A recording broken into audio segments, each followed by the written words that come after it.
Great Israel.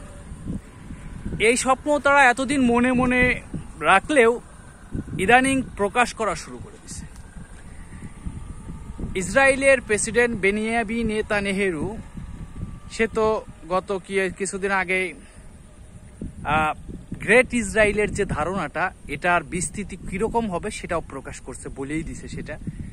আপনার মিশর, Jordan, তারপরে আপনার এই যে সিরিয়ার কিছু অংশ এবং মক্কা মদিনা পর্যন্ত তাদের গ্রেট ইসরায়েলের ধারণা।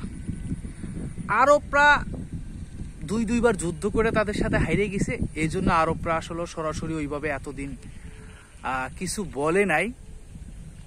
যখন এখন আরবরা বুঝতে পারছে যে আসলে ইহুদিদের মূল পরিকল্পনা কি, এই যে মিশরের সিনাই উপত্যকা সহ জর্ডান, এই আশেপাশের মক্কা মদিনার এই ভূমি সহ পুরা গ্রেট ইসরায়েলের যে ধারণা তারা প্রকাশ করছে, এটা কিন্তু আপনার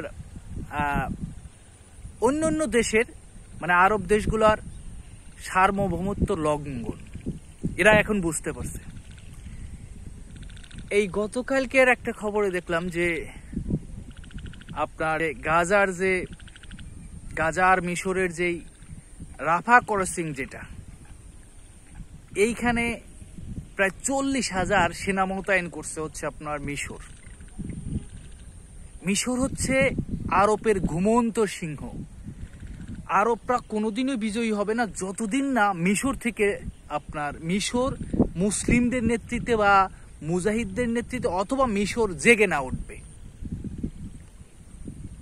সিরিয়া মুসলিমদের হাতে চলে আসছে, শিয়ারা তো মুসলিম না। মিশর মুসলিম শাসকদের